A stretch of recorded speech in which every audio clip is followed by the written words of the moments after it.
was around 3 years old, I started to go to DuPage Easter Seals for physical therapy and speech therapy. I was going to Northwestern for speech therapy. They thought it was better if I had both therapies at the same place because the therapists could work together easier. That made sense, and so I stopped going to Northwestern altogether. That helped a lot.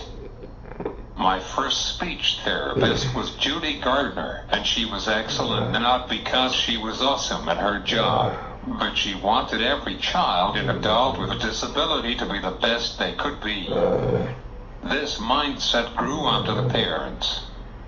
I know my parents had this mindset all along, but Judy gave my mom the reassurance that I could do anything that I wanted. Judy still works part-time because she loves the work. I saw her a few years ago and I had problems with eating. She knows what I am capable of doing, so she showed my aid a few things to help me eat better. My physical therapist was Kathy Manley. She had the same thinking as Judy. When I did therapy, my parents had the same feedback from both therapists.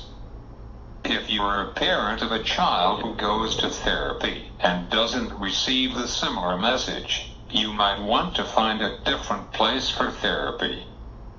The ultimate goal is to help your child to improve their life. Around 3 or 4 years old, I was riding a bike. For me, it gave me the confidence to try new things. Without this confidence at an early age, I don't think I would accomplish half of what I did. If you encourage your child to do things on their own, as they become an adult, they will fight for what they want. So many times people with disabilities tell me that they don't know how I do it. It is easy. If you want something bad enough, you will find a way. Yes, it is hard, but you can do it. Another thing that I feel is preventing children with cerebral palsy or another disability from growing up is getting hurt. Getting hurt might be physical or emotional. I rode a bike from 3 years old until I went to college.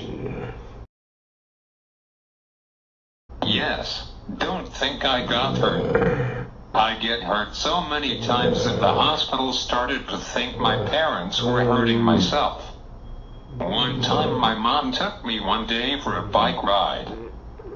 I was going up and down our street and was about 7 years old. I was feeling daring like a regular boy. I was riding the curb and I hit a crack and my bike tipped. I fell and hit my head just right that I lost consciousness. The next few days I was in the hospital. My point is this. Yes, getting hurt is not cool, but you have to live your life. Yes, a child with cerebral palsy has more risks involved in a getting hurt, but they need a life too. I rode about 13 years after that accident. I had a lot more accidents, but nothing as bad as that one.